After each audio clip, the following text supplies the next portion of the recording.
Freeman, originally known as Mum Bet, was born around 1742 and enslaved by Colonel John Ashley and his wife in Sheffield, Massachusetts.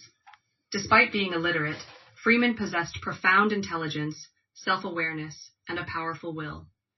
In 1781, she became the first African-American woman to win her freedom through a lawsuit in Massachusetts.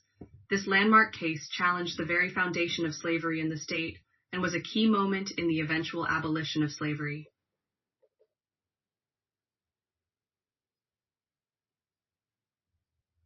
In Massachusetts, Freeman's story stands as a remarkable example of courage in the face of injustice.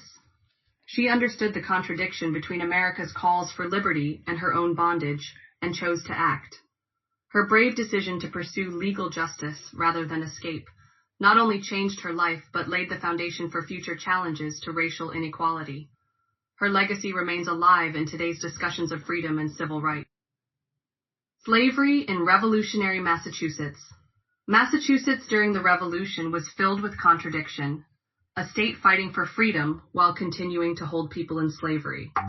The Massachusetts Constitution of 1780, drafted by John Adams, declared that all men are born free and equal.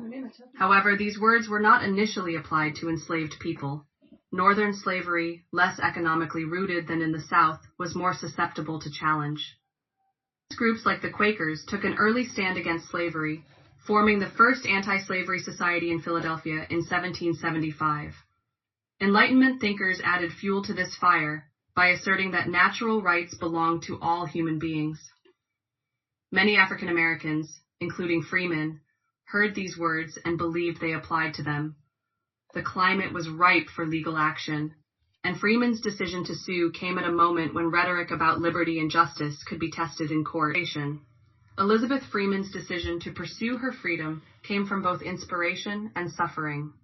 While working in the Ashley household, she overheard discussions about the new Massachusetts Constitution, especially the powerful line that all men are born free and equal. She began to believe that these rights should apply to her, but her decision was also driven by pain. One day, Mrs. Ashley tried to strike Freeman's sister with a heated kitchen shovel.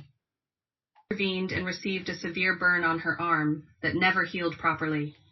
This act of violence pushed her to take action.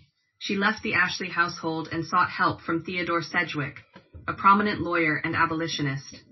Freeman asked, "Won't the law give me my freedom?" Her question cut straight to the heart of American ideals, and soon she would demand an answer in court. Brom and Bet versus Ashley. In 1781, Elizabeth Freeman and another enslaved man, Brom, filed a lawsuit against Colonel Ashley. Their attorney, Theodore Sedgwick, based the case on the new Massachusetts Constitution, arguing that slavery was incompatible with the statement that all men are born free and equal.